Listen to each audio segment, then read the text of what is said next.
Do you ever hear about the time Vince McMahon wanted Jim Ross to compliment him on his farts? Well, you're going to learn about it in today's video along with other tidbits as we read quotes from Jim Ross's books. Though, as a quick heads up, these quotes are truly the tip of the iceberg. Jim's books are very in-depth. He tells stories about every part of his career and most of the people he's worked with. The quotes I selected are the ones I think my viewers will get the most out of, so please, if you enjoy these, go buy the books and you'll learn a whole lot more. Even though some controversial stuff's come out about Jim over the past few months or so, good old JR is still widely considered the best play-by-play guy ever to wear a headset. He also has incredible insight into what goes on behind the scenes due to the fact he's worked in multiple roles in multiple companies, so he has got stories to tell and he does teach you quite a lot of things through his books Slobberknocker, Under the Black Hat and Business is About to Pick Up. Do keep in mind as you watch this video that these books were published in 2017, 2020 and 2024 respectively.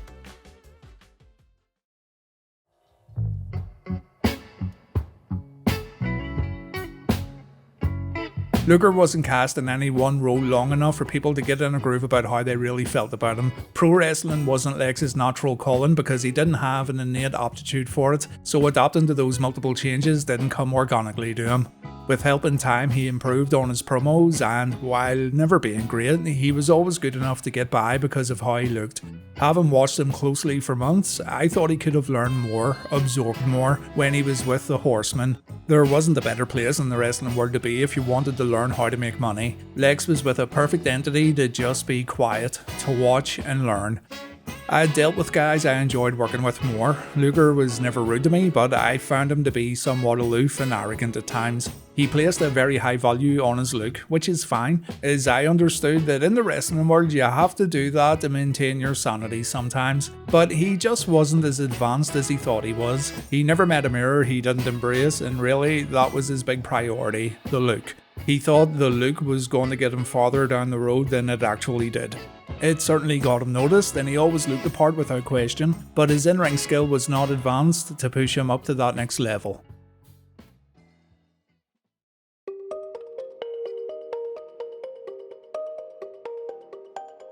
One can't shine shit, that's what my dad used to say, and in 1991 I found his proclamation to be true, more than once. There have been many awful matches in professional wrestling, there have been many awful gimmick matches in professional wrestling, but I don't know if any one match started off with so much promise but ended so terribly as WCW's first and only Chamber of Horrors match. The storyline on screen started with Sting going up against Foley in his deranged Cactus Jack persona, and it ended with a large Sudanese man being electrocuted in front of a pay-per-view audience.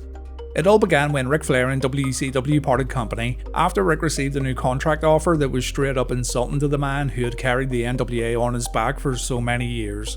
A mix of bad management and bad booking left WCW millions in the red, and without any franchise name on top.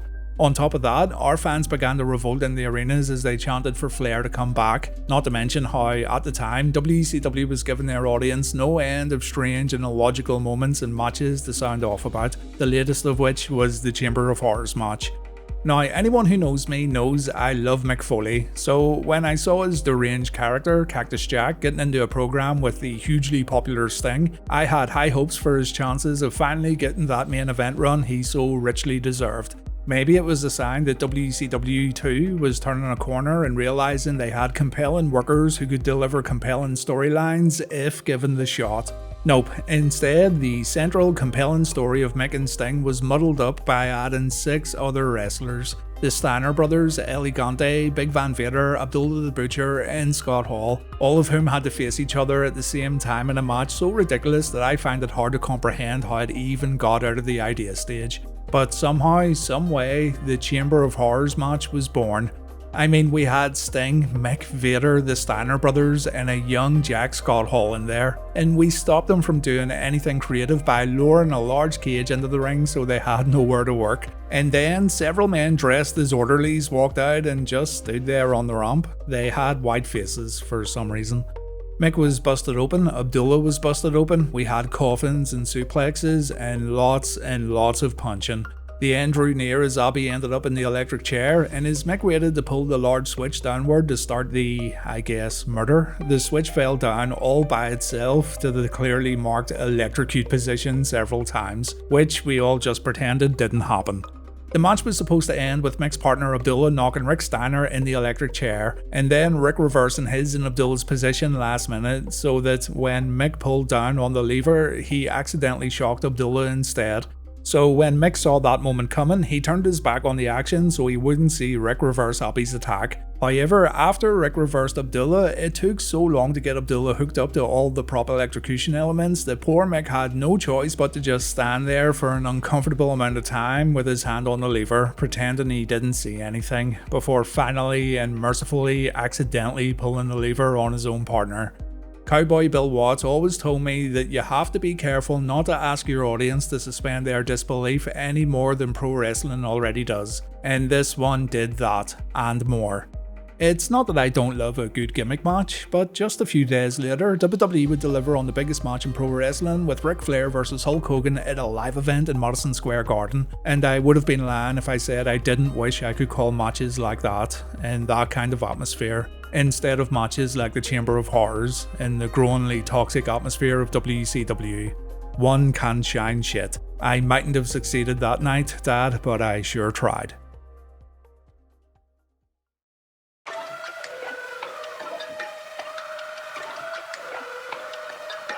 Lex was put in the Capital Combat pay-per-view with Flair, while Sting appeared with an unusual guest in RoboCop. Fucking RoboCop? I asked backstage. Keith Mitchell just nodded. From the movie? Keith nodded again. We had no choice. Turner's home entertainment division cut a deal with the studio. What are they expecting us to do with RoboCop? I asked. Keith replied, we have to figure it out. Well, there wasn't much to figure out. RoboCop was essentially useless, not just as a character, but as a prop too. He couldn't do a run-in because he couldn't move faster than a snail in his costume. He couldn't walk up steps, so we couldn't get him in the ring. And he couldn't throw a punch or take any moves because the suit was so restrictive. So we had to come up with a wrestling angle for a guy in a full body cast. The executives wanted us to be seen as Hollywood friendly, just like Vince was in WWF. During the introduction of Sting and RoboCop, our hero Sting was pushed into a cage by 3 of the dastardly 4 horsemen, where he had to wait for RoboCop to shuffle down the aisle and rip off the cage door to free him. They gave us a plate of horse shit and we have to make it kinda edible, Ole said.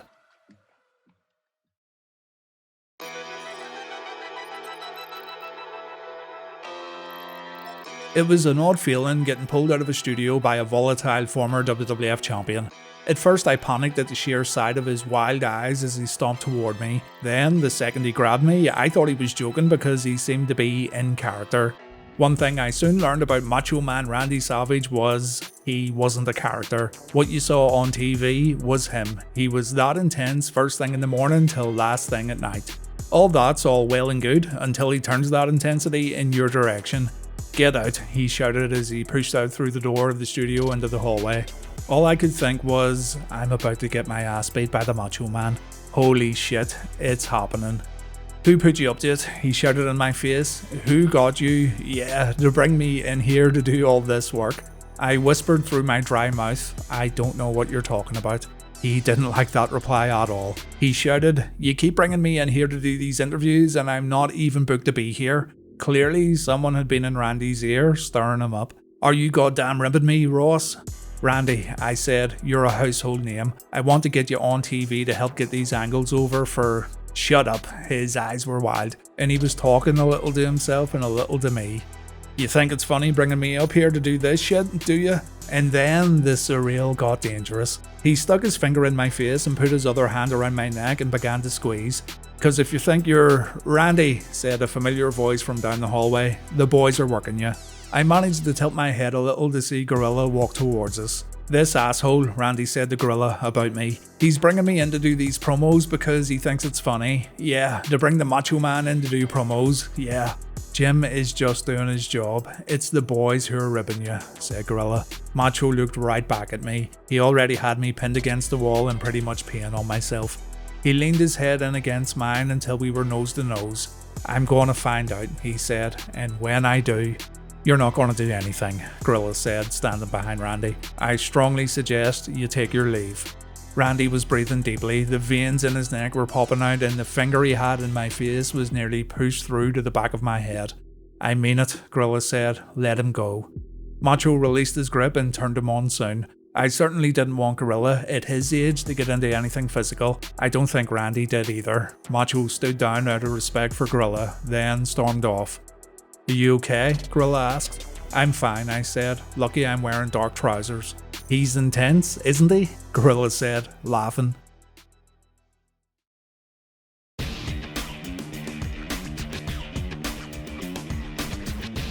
Vince had a big Cadillac waiting. I could tell the second he started the engine that this was going to be a little bit of a white knuckle ride. "What music do you listen to?" he asked. Before I could answer, McMahon blasted AC/DC through the car speakers, the sound of which made everyone turn to see who the asshole was. When they saw it was the chairman's car, they all smiled and waved. We reached the road outside the building and Vince floored it. I honestly thought I was going to die before we even made it to the highway. I was stuck in the back seat praying to the good Lord himself for a safe journey. Beside me, Vince was singing at the top of his lungs, punching 90 miles an hour on a secondary road, all while dancing in his seat. "I'm an amazing dancer for a white man," he shouted over the music. "I can see," I shouted back. Any car he met along the way, Vince drove inches from their trunk until they moved over. Sensing my utter terror, he leaned into me, taking his eyes completely off the road, and shouted in my ear, "I've got amazing depth perception, don't worry pal." "Okay." Vince continued to gyrate in his seat as he weaved through the traffic. He then stopped the song mid-solo. The silence, after such a jarring burst of sound, was deafening. His demeanour completely changed. He went from bombastic and animated to sombre and quiet. "I want you to hear this," he said in a low voice. "Hear what?" I said. I was afraid I'd miss whatever it was Vince was letting me in on. He seemed pained, almost confessional. "You can't hear that?" he said, putting his finger to his lips.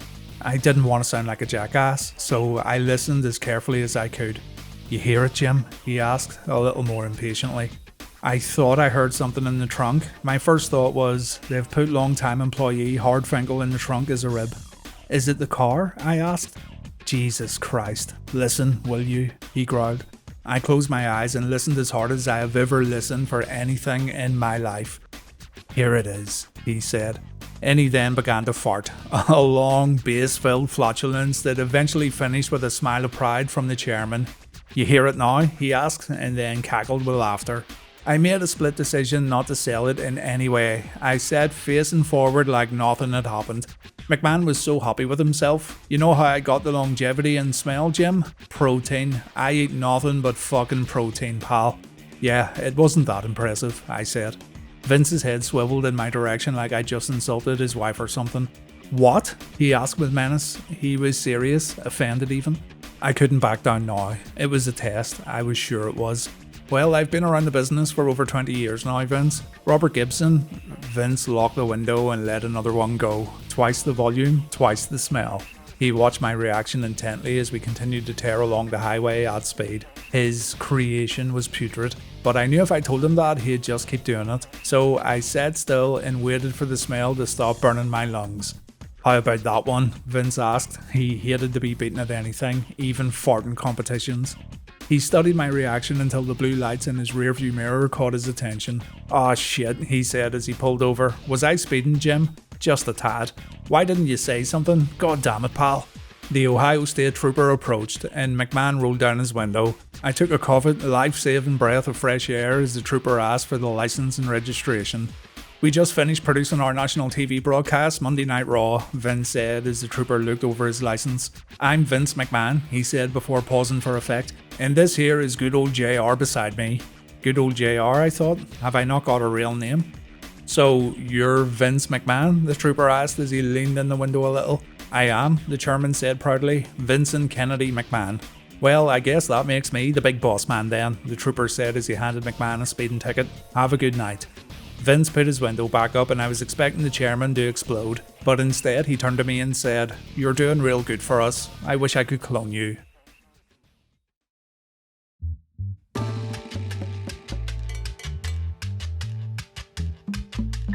I, like my predecessors, was a 7-day-a-guy week. I answered calls late at night and got into the office early in the morning when I wasn't on the road. My usual schedule was Sunday and Monday travelling for pay-per-view and TV broadcasts, back to the office on Tuesday morning, work there until Friday, over to Vince's house on Saturday for meetings, and managing WWE touring live events on the weekends. In between, I was responsible for the talent, the superstars as we like to call them.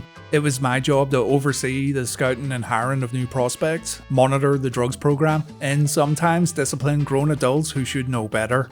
I was their boss, their counselor, their coach, and their sounding board. But my most important task every week was payroll. Discretionary payroll. It was just like regular payroll, but with a ton of extra hassle involved for me because a person's self-worth is always attached to their dollar worth. Hell, mine is too. So if a wrestler's pay wasn't what they thought it should be, then I would hear about it pretty quickly. The way it generally worked was, after taxes, I was given 30 to 35% of the live event ticket sales to pay the talent. The main event guys got 3% of the after taxes net, and I would pay a little something extra to those who went above and beyond, if they took 2 flights to make a show, or if they got busted open hard way and bled by accident, or if they got a little colour and bled intentionally by cutting themselves to elevate the match. I always tried to make sure that no one, referees included, got less than $500 per event, which came to $2,000 a week for our 4 shows. Of course, not everyone was happy all the time. Sean Waltman, a trailblazing superstar with a smaller, more cruiserweight body type, once asked, "Hey JR, are you paying me by the fucking pound?" I bonused him a little extra the next week for the memorable line. No matter what was happening in my life, the payroll always got done. Even when I suffered my bouts of Bell's palsy, Jan went into the office and got the payroll for me to finish, in the dark, at home.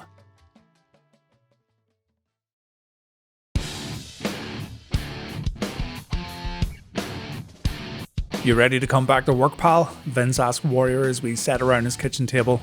"Distrucity," Warrior replied. Vince looked at me like, what did he say? So I spoke up to get the conversation back to business. "We were thinking WrestleMania," Warrior cut me off. "Distrucity is what I want."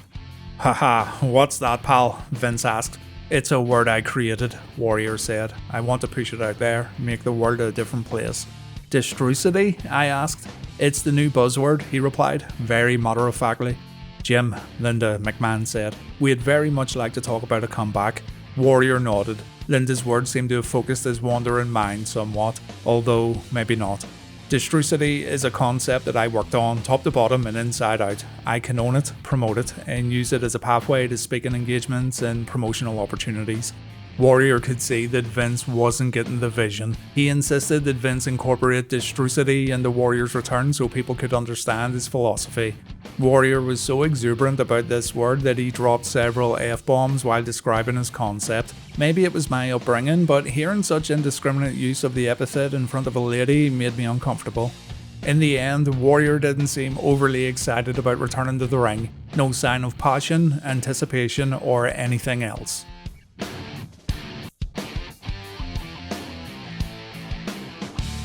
My in-ring verbal assault on Raw was all part of the new Monday Night Wars as WWF and WCW battled for television ratings. The problem was, at the end of my diatribe, they wanted me to introduce Diesel and Razor Ramon. Normally an easy thing to do, but not when both men who played these roles, Scott Hall and Kevin Nash, were no longer with the company. With those departures, the infamous clique was splintered, with Hall, Nash and Sean Waltman jumping to WCW and Shawn Michaels and Triple H staying with WWF. Not a lot of our locker room were sorry to see the clique disbanded, as they were a disruptive force behind the scenes. It got to the stage that when I worked with JJ, there were other talents who were going to take matters into their own hands if the disrespect, pranks and attitude didn't cease. 3 of those guys were gone and fighting for the other team, and Vince once again wanted to say fuck you. If Hall and Nash decided to jump to WCW, their personas were staying put, and I got the job of introducing the new Razor and Diesel to the world. In the ring, the thing I found out about my heel debut was, as I continued my rant, I was getting increasing cheers from the crowd. They agreed with a lot of what I was saying. At the end, on Raw, I introduced Razor and Diesel, and WWF sent out Rick Bogner as Razor Ramon and Glenn Jacobs as Diesel, but the fans farted at it. The point for Vince was WWF owned Razor Ramon and Diesel, even if the guys who played them went elsewhere. It was part legal posturing, part entertainment, and part counter-programming. Despite everyone's best intentions, the idea was DOA. Still, Vince appreciated my work. When we got to the back, he said, "JR, you cut one hell of a promo. One hell of a promo." I was just happy that Jacobs got another chance at a storyline. The new Diesel character wasn't going to stick, but I had a feeling that WWF would have something else for him when the time came. I knew I'd keep him around if it was my call. Soon, it was my call.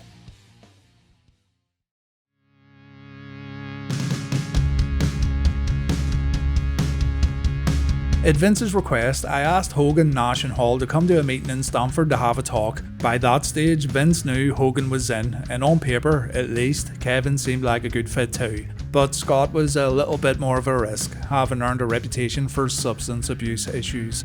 By the end of WCW's run, Scott had been off a lot, missing work due to wellness violations.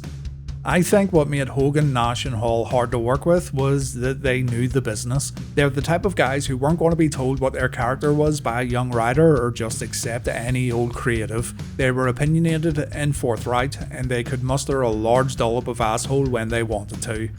A lot of other talents didn't know how the sausage was made, nor did they care. They wanted to be pointed in the right direction, told what to say, and make their money. The NWO guys weren't like that at all. They might be high maintenance, but I had to look at it from a manager's point of view, nothing personal. We didn't tilt the pay scale. In fact, I believe our guarantee to Hogan was less than what he had at the WCW, but it was a good deal all around, as the guaranteed amount was more than earned out. Even before Hogan came back to WWE, Steve Austin made it clear that he didn't want to wrestle Hulk. Steve felt their styles didn't mesh well and that the match wouldn't live up to expectations. Both Hogan and Stone Cold were battling pretty bad injuries. Austin's neck was worsening by the month, and Hulk's back was in bad shape. "I know people will say I don't want to do the job to Hogan," Austin told me, "but that ain't it." I believe Steve, because if Austin and Hogan ever did match up, it wouldn't be Austin who was losing the match anyway. The truth was, my friend, the Texas Rattlesnake, was sitting on the front burner and things were getting hot. Steve was weighed down by external issues and he was constantly looking at his own mortality in the business. Stone Cold was on the greatest run of all time, but he could sense it beginning to slow down. It was no disrespect to Hogan, just a dose of reality from the perfectionist streak in Steve. Rumours began to surface that Hall was losing his battle with substance abuse again, and he had gone drinking with some fans the night before WrestleMania 18. Austin, Hall's opponent, wasn't happy, and neither was Vince when he heard about Hall's behaviour before the biggest show of the year. The chairman changed the finish to Austin winning. Steve and Scott went out there and had their match, but though all looked calm on the surface, trouble was still brewing. Ultimately, WrestleMania 18 was the first step in Austin's exit from the company.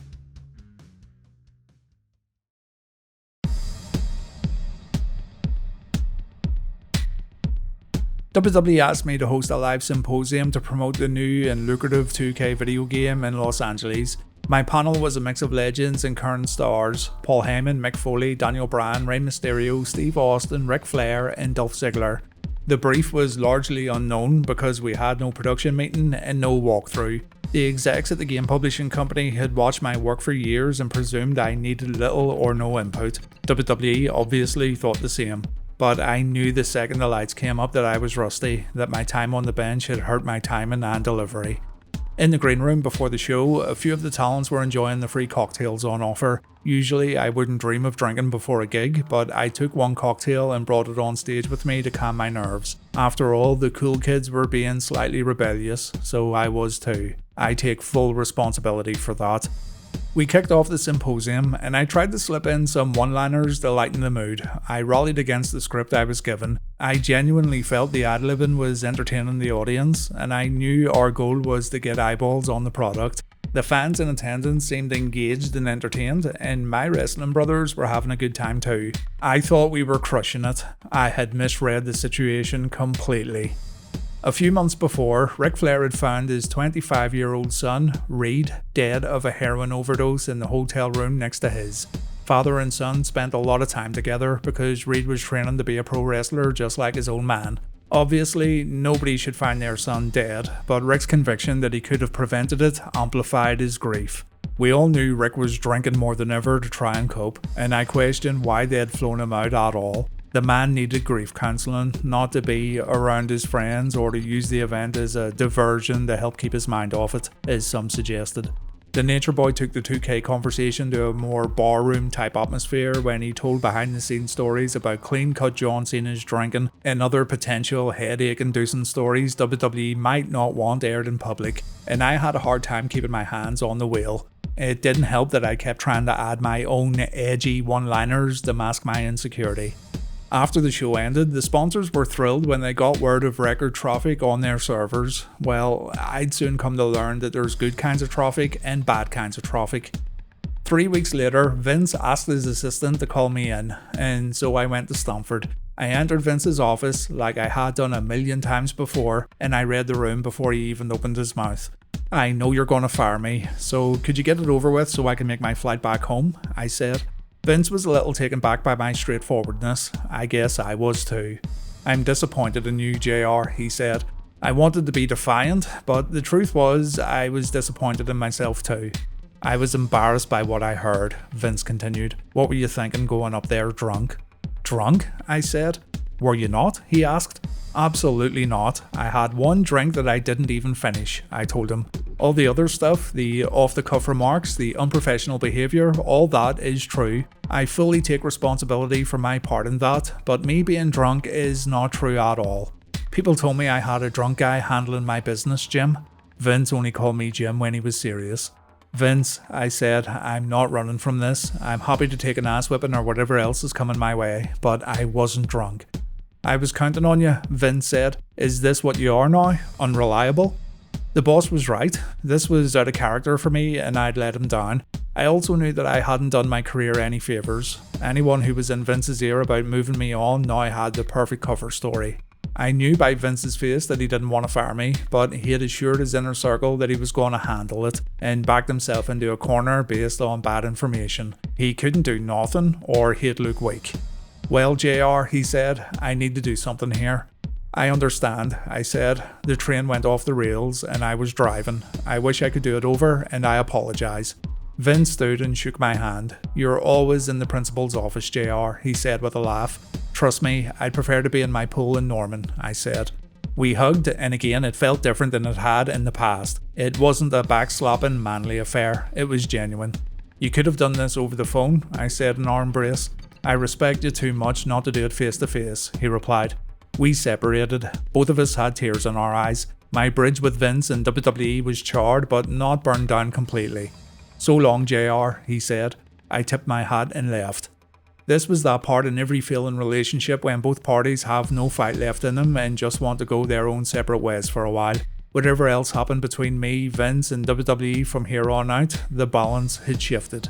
By the time I got to my cab, the official WWE tweets were out announcing my retirement. Vince had fired me, although he never said as much in the room, but he had ultimately done me a PR favour. The chairman could have easily put out a statement echoing the rumours that I was drunk, and there wouldn't have been much I could do about it, but instead he put out the word that I'd retired from WWE, which gave me some breathing room and also saved the company from having to say they had fired me again.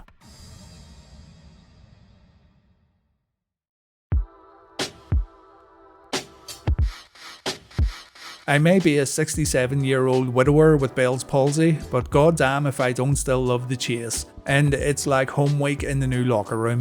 AEW's first big signing, Chris Jericho, is that guy for whom I went to bat with Vince 20 years ago. Another of our top stars is that kid from Oklahoma, Jake Hager, whom I brought to WWE and worked into a storyline at WrestleMania is Jack Swagger.